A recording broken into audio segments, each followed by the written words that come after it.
ఆగో ఏమైంది ముసలానికి ఇవాళ గిట్లా కూసున్నాడు? ముసలిది గిట్లా కొట్టిందా ఏంది? అమ్మా ఈ కాళ్ళన్నీ వీక్ పాడవుతున్నాయి పాడుగాను, అన్నీ గుంజుతున్నాయి పాడుగాను. ఒక్క బస్సు కూడా వచ్చి పాడుగాలే. అమ్మ మొన్ననే వేసే ఎటువైపు ఇటువైపు వెళ్ళినేమో ఇటువైపు పాడనే పోయమ్మో పోయమ్మో. అరే కాలువాయే చేతులు వాయ అంటున్నాడు. ఏం కావచ్చు ఈ ముసలోనికి?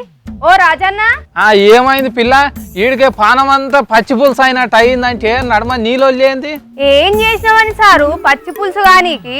ఎందుక జీవాల మీద జీవి గుంజి ఊరుకోదామని బస్ టౌన్కు పోతే ఒక్క బస్సు కూడా వచ్చి పాడుగాలే. ఆగో ఎందుకు రాజన్న? మొన్ననే కదా బస్సుల మంత్రి మహేందర్ రెడ్డి సారు 2 బస్సులు వేపించిండు మీ ఊరికి. అవు బస్సుల మంత్రి వేపించిండు, దేవుళ్ళ మంత్రి వచ్చి గుంజుకొని పోయిండు. దేవుళ్ళ మంత్రి అంటే ఇంద్రకరణ్ రెడ్డి సారు. మరి ఈసారి ఎందుకు గుంజుకోపోయిండు మీ ఊరు బస్సులు?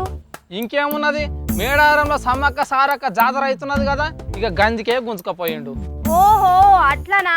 పబ్లిక్ అవస్థ పడద్దని అట్లా వేసిండేమో సారు. అంటే నేను అవస్థ పడాలా మా ఊరి కోనికే? నేను పబ్లిక్ కాదా? అట్లని కాదు రాజన్న, అర్థం చేసుకో. ఉండు ఇప్పుడే పోయి మహేందర్ రెడ్డి సార్కు చెప్తా.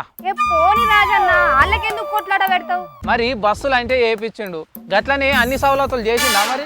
అప్పట్లెక్క కాదు రాజన్నో, ఇప్పుడు తెలంగాణ వచ్చినాక తొలిసూరి పండుగ కదా. అయితే అందుకే ఈటల సార్ దగ్గర పైసలు, హరీష్ రావు సార్ దగ్గర నీళ్లు, నాయిన్ సార్ దగ్గర పోలీసులు, ఇవే కాదు అన్ని సౌలతులు చేసిండు సారు. అగో అంతేనా? ఈ లెక్కన చూస్తుంటే ఇక మేడారం జాతర జోరుగానే తట్టు కొడుతున్నది. జోరుగానా మస్తు జోరుగా అవుతుంది. అందుకనే నడువు పోదాం జాతరకు. అగో అట్లా అయితే మా ముసల్దాన్ని తయారు చేస్తే